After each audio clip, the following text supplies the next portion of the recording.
Oke guys, welcome back to Daily Charting with Toshi, di mana kita akan daily chart your favorite cryptocurrencies. Dan sekarang kita masuk ke DCWT sesi pertama, di mana di sesi pertama ini fokus kita akan lebih ke Bitcoin, Ethereum, dan macroeconomics. Seperti yang kita bisa lihat di sini, dalam 24 jam terakhir sayangnya market lagi-lagi koreksi. Totalnya sebesar 3,784% dalam 24 jam terakhir. Total market cap di angka 2,43 triliun US dollars ya. Nah, sayangnya BTC gagal menyelesaikan PR-nya ya. PR-nya kemarin kan jelas yaitu bertahan di atas dari 78.500-an. Ternyata gagal dan malah daily close di angka 76.244. Artinya apa? Membuat lower low. Ya, membuat lower low lagi di daily.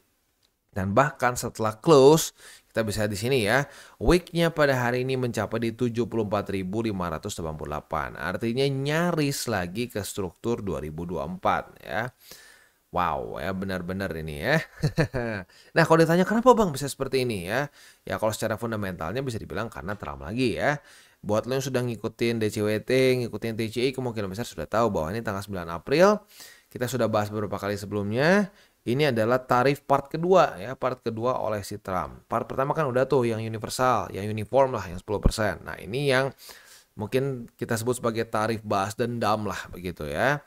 Nah, mungkin gini, kemarin market rally ya bisa ada ya mungkin ada harapan sedikit karena beberapa kali Trump kayak menunjukkan siap untuk negosiasi. Tetapi sepertinya China juga tetap masih nggak mau negosiasi, US juga double down begitu ya. Jadi akhirnya ya tidak ada nego-nego, tetap berlangsung nanti di jam 12 ini ya 12 pagi Eastern Time. Nah, ini ada perbedaan sekitar 12 jam kalau nggak salah ya sama Eastern Time ya. Ya kalau nggak salah 12 jam lah. Nah, jadi ya siap-siap. Ini masih sepertinya akan berkelanjutan begitu ya. Kita tunggu beberapa hari ke depan setelah ini sudah lewat semua, ketakutan mengenai tarif sudah lewat, ya kita lihat apakah market akan mulai menunjukkan rally lagi atau tidak begitu. Dan gini, kita nggak usah kesel, wah si Trump nih gini. Ya sudah, kita mau kesel juga nggak guna begitu ya, karena kita nggak bisa, ini hal yang di luar dari kontrol kita begitu. Nah, kita fokus aja sama apa yang kita bisa kontrol gitu ya. Nah, yang kita bisa kontrol adalah ya kita tunggu sampai weekly close-nya jelas begitu ya. Kita jangan panik begitu. Ini weekly close itu masih 4 hari lebih 22 jam. Banyak hal bisa terjadi dalam 4 hari lebih 22 jam atau kasarnya kalau kita bulatkan masih 5 hari lah ya. Jangan terburu-buru ya.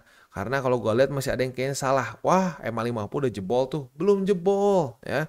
Jebol tuh kalau sudah terjadi weekly close di bawah ya. Garis bawah weekly close ya.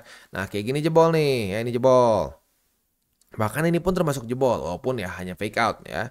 Nah, jadi ingat, sebenarnya kalau mau ngomong jebol pun masih oke walaupun bikin spor jantung ya. Yang tidak boleh itu yang jelas menunjukkan akan masuk ke bear market secara statistik adalah kalau 2 kali weekly close dan open di bawah dari MA50. Nih, jadi udah jebol, lanjut turun ke bawah, weekly close dan open 2 kali. Nah, kalau udah kayak begini tamat. Ya, kalau cuma jebol doang ada statistiknya fake out beberapa kali gitu ya. So, ya bersabar aja, kita tunggu. Tugas kita apa? Bereaksi terhadap market. Ya, bukan kita tebak-tebakan, market mau begini, mau begitu, ya. Ya, serem juga sih sebenarnya gua ngelihat ya, udah mulai ada lagi nih, ya, di komen. Wah, BTC pasti akan segini, pasti akan segitu. Kalau lu beranalisa nggak masalah. Punya potensi bisa sampai 73.000, punya potensi sampai 60 something. Tapi udah mulai ada nih yang kasarnya kayak, ngapain beli-beli di sini, ya. Udah BTC bakal sampai ke sini, bakal ke 40.000, bakal ke 30.000, bakal ke 15.000, udah mulai tuh. Udah mulai tebak-tebakannya kayak zaman di sini nih, ya. Zaman di sini. Wah, ngapain beli BTC di sini, ya. Kita bakal beli di bottom kok di 10.000. Kita akan beli di bottom kok 1.000, ya. Akhirnya nggak kena kan? Nah, itu dia the power of tebak-tebakan, begitu, ya. Berbeda sama kalau kita ngomong probability. Kalau lu ngomong ada kemungkinan, ya, itu artinya lu sadar bahwa ada kemungkinan juga lu salah. Begitu loh. Ya, yang serem tuh kalau udah ada orang yang ngomong pasti begini, pasti begitu, ngapain beli di sini, ngapain beli di situ. Nah, itu lu secara di otak lu udah salah tuh mikirnya kalau kayak gitu, ya. Oke. Ya udah tinggal kita tunggu aja untuk BTC kondisinya nanti seperti apa di hari Senin minggu depan, apakah akan mantul, jebol atau apa ya. We'll see ya. Oke. Next kita lihat dulu di XY ya. Untuk di XY dolar ya kembali melemah ya, kembali melemah dan sekarang mulai retest lagi 102,635 ya. Kita lihat apakah akan lanjut membuat lower low atau tidak. Untuk BTCD ya kemarin mulai ada koreksi nih, mulai ada koreksi tapi pada hari ini rally lagi nih ya. Apakah ini waktunya untuk koreksi ke EMA 20? We'll see, we'll see, we'll see ya. Tapi intinya apa? Intinya keep it 70-30 or 60-40 ya. Intinya BTC tetap menjadi fondasi kita begitu karena balance sheet ya masih terus turun begitu. Bang, katanya Juni bang. Sorry, kan katanya April bang. Mana nih bang? Kok nggak keluar-keluar nih taperingnya? Nggak tahu. Tanya saja sama the Fed gitu kan. Ya apa namanya gini loh. Kita harus sadar apa yang dikatakan the Fed itu nggak selalu apa yang dilakukan juga begitu. Gue ingatkan lagi di bulan Juni 2019 ya dia menyatakan atau lebih tepatnya Bang Jerome yang ngomong loh ya waktu itu ya. Bang Jerome waktu itu ngomong bahwa kita tidak ada rencana untuk menurunkan interest rate di 2019 ya paling cepat di 2020 itu dinyatakan di bulan Juni ya. Julinya turun. Ya jadi gini ya kita harus ingat at the end of the day yang paling penting itu bukan apa yang dikatakan the Fed. Itu oke, itu bisa mempengaruhi market ya. Tapi yang lebih penting adalah apa yang actually being done by the Fed gitu. Apa yang mereka lakukan. Begitu. So, makanya kenapa gue tiap hari gue buka nih ya. Gue buka si balance sheet ya. Gue buka. Kalau interest rate sih ya tinggal kita tunggu keputusan ya. Balance sheet lah mungkin yang sering kita lihat. Ya karena at the end of the day talk is cheap. Ya, yang expensive itu ya your action begitu ya. So ya sudah tunggu saja sampai ya benar-benar dilakukan tapering begitu ya. Nah kita kan tahu ya kita sudah pernah bahas juga sebelumnya beberapa kali bahwa tarif ini jangan-jangan hanya akal-akalan si Trump untuk membuat si the Fed melakukan QE begitu ya. Nah kita lihat nih sekarang kan udah lagi panas-panasnya nih apakah nanti ya di hari Kamis ya, hari Kamis tuh besok ya, wah gila nggak kerasa juga ya. Nah besok subuh ya, besok subuh itu kita akan ada FOMC meeting minutes kan. Nah apakah the Fed mulai mengubah nadanya ya, mulai menyatakan kita mungkin perlu untuk melakukan QE atau mungkin minimal men-stop QT dulu, menurunkan lagi interest rate. Nah, kalau mulai keluar statement-statement seperti itu ya berarti si Trump mungkin berhasil nih ya. Berhasil menggunakan tarif sebagai senjatanya untuk membuat the Fed tunduk begitu ya. Tapi ya baik lagi kita nggak pernah tahu. Kita harus tunggu dulu aja sampai nanti statementnya keluar seperti apa. Begitu ya. Nah, mumpung masih di economic calendar, gue ingetin ya. Nanti malam kita akan keluar bintang 3 pertama kita di minggu ini, yaitu ada crude oil inventories. Jadi siap-siap setengah 10 malam ya. Kalau sampai belum kena target TP posisi futures lo, pertimbangkan untuk tutup posisi buat yang futures ya.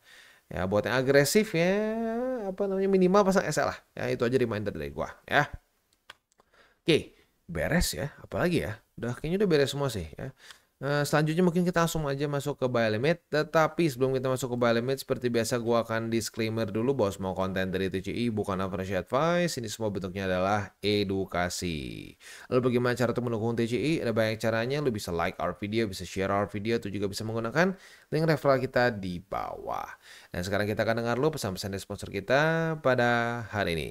Oke, today's video is brought to you by Bybit. Dimana di Bybit ini kita bisa melakukan berbagai macam hal ya, mulai dari yang newbie sampai yang sudah advance. Buat mungkin lo merasa bahwa aduh bang gue masih nggak ngerti nih TA, gue masih nggak ngerti charting dan seterusnya, tapi pengen akumulasi, pengen DCA murni, bisa lo tinggal masuk ke sini one click buy, dimana lo bisa pilih lo mau pakai apa ya fiatnya, lo tinggal pilih juga asetnya apa ya. Misalkan lo pengen akumulasi BTC, misalkan setiap hari Senin jam 7 pagi, misalkan gue pengen akumulasi BTC sebesar Rp100.000 misalkan ya, lu bisa langsung lakukan di sini, bisa peer to peer, bisa Dana, Bank BRI dan lain-lain. Ini gila ya, bisa pakai BCA Mobile dan seterusnya. Jadi Bybit ini memang cocok banget buat orang-orang yang tinggal di Indo ya, bisa langsung pakai bank-bank yang memang sudah biasa kita pakai di Indo ya. Nah, Buat yang intermediate sampai advance juga di sini ada spot, nah, dan juga ada leverage tokens, dan tentu juga ada derivatives trading, di mana kita bisa menggunakan kontrak yang USDT maupun USDC. Jadi di sini lu bisa pakai USDC ya, karena nggak semua exchanger bisa menerima untuk futuresnya pakai USDC ya. Dan tentunya juga lo bisa earning bunga juga dari kripto lu dan lain-lain. Dan tentu juga di sini kita bisa melakukan copy trade ya, di mana copy trade dari Bybit ini sudah cukup terkenal ya, dan kita bisa mendapatkan keuntungan juga. First copy trade kita bisa ada protection 100 USDT loss coverage ya, dan seterusnya ya. Jadi buat lo yang tertarik bisa silakan pakai. Klik di link referral kita di bawah. Dan kita masuk ke Bitcoin. Ya, untuk Bitcoin belum ada SATA futures karena ya sini kan jebol, reclaim, ya retest, tapi nggak ada retest kedua. Nyaris tapi sayangnya tidak ya. So ya sudah, berarti kita tidak ada SATA futures. Untuk spotnya MA50 udah dapat ya. Nah, selanjutnya ada di angka 73.116. Next kita masuk ke Ethereum. Untuk Ethereum kita bisa di sini sayangnya posisi longnya cut loss ya. Retest 1, retest 2 jebol ya. Sebenarnya udah kita hold dari tanggal 7 April sih. Nah, jadi ya sudah, berarti artinya apa? Posisi longnya cut loss. Untuk posisi spot selanjutnya sebenarnya ya kita bisa cari lagi struktur selanjutnya. Ada lagi sih di sini. Pas nih berhenti di struktur ini nih. Yang next daerah ya nggak berhenti sih, cuman ya minimal lagi retest daerah situ lah ya. Bentar. Nah, di sini ya. Ya nggak ideal sih sebenarnya ya, cuman ya well ini dia ya, ini dia seremnya altcoins termasuk Ethereum di masa-masa di masa-masa liquidity rendah. Begitu di masa-masa liquidity rendah akan cenderung lebih ancur-ancuran begitu ya. Oke, so for now ya udah, kalau spot mau akumulasi tetap bawa di sana, tapi gue ingatkan lagi please alts-nya jangan kebanyakan. Gedein di BTC. BTC 70% atau 60%. Kalau lu ngerasa, "Bang, kurang Bang, gue pengen 80-90%." Itu boleh, itu nggak masalah. Kalau nambahin BTC nggak masalah. Yang menurut gue nggak tepat adalah nambahin alts secara rasio begitu, ya. Oke, beres. Itu kurang lebih untuk DCWT sesi pertama ini. Nah, sebelum kita tutup DCWT sesi pertama ini, gue mungkin akan ada wejangan dulu ya. Nah, untuk para newbies, gue udah perhatiin juga kemarin ya, bahkan ada satu juga yang ini ya, cerita bahwa hancur-hancuran banget lah di masa-masa ini ya, ke bawah nafsu begitu ya, posisi futures yang berlebihan dan lain-lain. Jadi ya gini deh ya, at the end of the day sebenarnya yang paling penting kalau lo mengikuti 3 golden rules, nggak akan hancur-hancur amat di market. Serius ya. Lo dalam posisi yang menurut gue oke kalau lo menggunakan 3 golden rules. Begitu ya. Yang pertama apa sih? Ya, yang pertama jangan pakai uang panas. Itu udah paling nggak boleh ya. Pinjol lah, pinjam ke keluarga lah, pinjam ke ortu, itu pun sama. Ke ortu pun menurut gue sangat-sangat jangan. Begitu ya, jangan. Kenapa? Karena kalau udah pakai uang panas, itu mental lu tuh udah akan kena ya. Lu akan selalu trade untuk ngebalikin lagi gitu ya. Pikirannya tuh langsung waduh ini kalau sampai gue hilang gue harus bayar lagi bunganya dan lain-lain begitu. Sudah berantakan sekali kalau lu menggunakan uang panas, apalagi uang ya bukan cuma panas tapi bahkan uang pinjaman gitu. That's even worse gitu ya. Itu udah paling nggak bisa lu lakuin itu ya.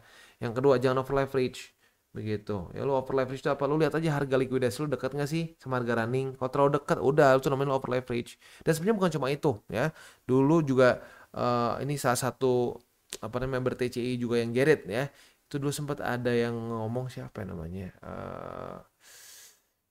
Arfi ya kalau nggak salah ya, namanya Arfi ya, dia menyatakan bahwa benar, over leverage itu bukan cuma sekedar posisi futures, tapi juga rasio 70-30. Lu kegedean altcoins, ya altcoins semua itu lu over leverage. Begitu loh. Jadi over leverage itu lu dalam kondisi yang lu sebenarnya lu tuh nggak balance gitu, over ya.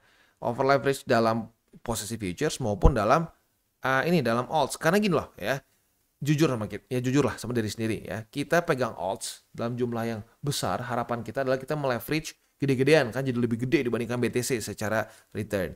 Nah, tapi permasalahannya resiko kita pun meningkat dengan cukup signifikan. Nah, itu masuk juga ke over leverage sebenarnya.